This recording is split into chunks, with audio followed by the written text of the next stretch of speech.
Bachelor of hotel management లో university first rank, second rank, third rank. Sun international, Visakhapatnam, Hyderabad. Very good morning. Jaganmohan Reddy గారి priorities ఎట్లా ఉంటాయో చూడండి. ఆయన విజయవాడలో వరద బాధితులను వదిలేసి 3-4 రోజుల క్రితమే వెళ్ళిపోయాడు బెంగళూరు. మళ్ళీ ఇప్పుడు తాడేపల్లి వస్తున్నాడట.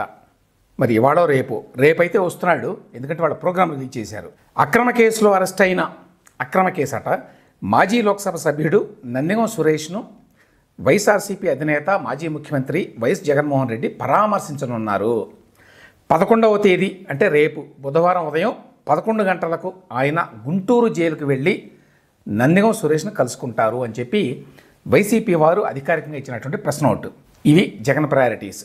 3-4 రోజులు గాయబైపోయి విజయవాడ నుంచి వరద సమయంలో బెంగళూరులో ఉండి మళ్ళీ తిరిగి వచ్చి రేపు ఆయన చేయబోయే మొదటి పని ఏంటి? టీడీపీ ఆఫీస్ మీద దాడి చేసినటువంటి కేసులో అరెస్ట్ అయ్యాడు నందిగం సురేష్. సో జగన్మోహన్ రెడ్డి గారి ఫస్ట్ ప్రయారిటీ రేపు వచ్చి గుంటూరు జైల్లో ఉన్నటువంటి నందిగం సురేష్ని చూడటానికి ములాఖాత్ కోసం అప్లై చేసుకొని వెళ్ళడం. నందిగం సురేష్ క్యారెక్టర్ ఏంటి, అతని అరాచకాలు ఏంటి అందరికీ తెలుసు.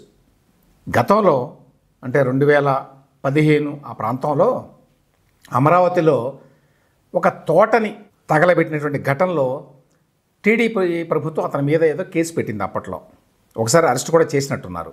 ఆ ఒకే ఒక్క కారణంతో జగన్మోహన్ రెడ్డి అతనికి బాపట్ల ఎంపీ టికెట్ ఇచ్చాడు. అది జగన్మోహన్ రెడ్డి ప్రత్యేకత. ఏ గొప్ప పని చేస్తే ఆయనకి ఎంపీ టికెట్ ఇచ్చాడు అంటే అమరావతిలో అల్లకల్లోలం క్రియేట్ చేయడానికి. ఏ రోజునైతే ప్రధానమంత్రి వచ్చి ఇనాగరేషన్ సెరమనీలో పాల్గొన్నాడు అమరావతిలో, అదే రోజున జరిగింది ఈ ఘటన కూడా. అందుకు మెచ్చి జగన్మోహన్ రెడ్డి నందిగం సురేష్ అనే వ్యక్తికి, అతనికి ఏ రకమైన చరిత్ర లేదు, ప్రజాసేవ లేదు, లేకపోతే జీవితంలో ఏదో సాధించిన వ్యక్తి కాదు, ఏమీ కాదు. జస్ట్ బికాజ్ అమరావతిలో ఏదో తోట తగలబెట్టాడు, పోలీసులు ఏదో కేసు పెట్టారు. అందుకు గుర్తించి జగన్మోహన్ రెడ్డి ఆయనకి టికెట్ ఇచ్చాడు. ఇప్పుడు 2018లో అప్పుడున్న వాతావరణంలో అతను కూడా గెలిచిపోయాడు. సో జగన్మోహన్ రెడ్డి గారు అతను ఎంపీని చేయడానికి కారణం ఏంటో మనకు అర్థమైంది కదా. కాబట్టి జగన్మోహన్ రెడ్డి గారి ప్రాతిపదిక ఏమిటి ఎవరినైనా ఎంపీ చేయడానికి అనేది తెలిసిపోతుంది ఒకటి. ఇప్పుడు గుర్తించడానికి కూడా అదే ప్రాతిపదిక.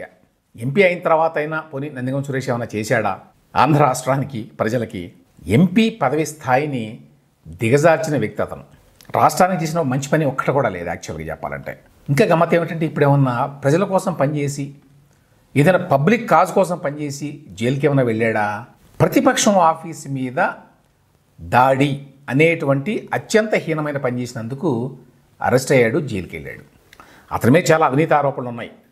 ఇసుక దోపిడీ భారీతం చేశాడనే ఆరోపణలు ఉన్నాయి. వాటి మీద ఇంతవరకు ఎటువంటి చర్య తీసుకోలేదు ఈ ప్రభుత్వం. ఇప్పుడు జరిగింది ఓన్లీ ఆ మంగళగిరిలో ఉన్న టీడీపీ హెడ్ క్వార్టర్స్ మీద దాడి చేసిన వాళ్ళల్లో ఇతను కూడా ఉన్నాడు. ఇతను ప్లాన్ చేసి అనుచరులను కూడా పంపించాడు అనేది ఆరోపణ. ఇప్పుడు జగన్మోహన్ రెడ్డి గారు ఏం చెప్తున్నాడు మెసేజ్?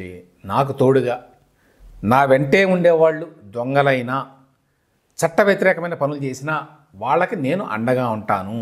ఆ మెసేజ్ ఇవ్వడానికే రేపు అతను గుంటూరు జైల్లో ఉన్నటువంటి నందిగం సురేష్ని కలుస్తున్నాడు. గతంలో 2002లో అప్పుడు చంద్రబాబు నాయుడు గారు ముఖ్యమంత్రిగా ఉన్నాడు. వైఎస్ రాజశేఖర రెడ్డి గారు ప్రతిపక్ష నాయకుడు కాంగ్రెస్ పార్టీకి.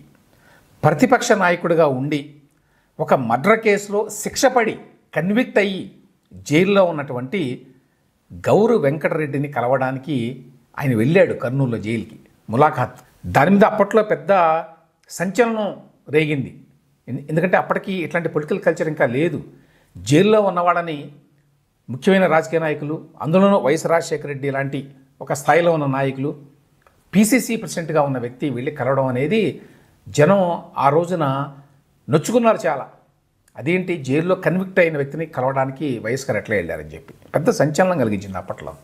సరే, ఆ గౌరు వెంకటరెడ్డి గారి భార్య గౌరు చరితారెడ్డి గారు తర్వాత టీడీపీలో చేరారు అనుకోండి, టీడీపీ నుంచి కూడా పోటీ చేశారు, అది వేరే విషయం.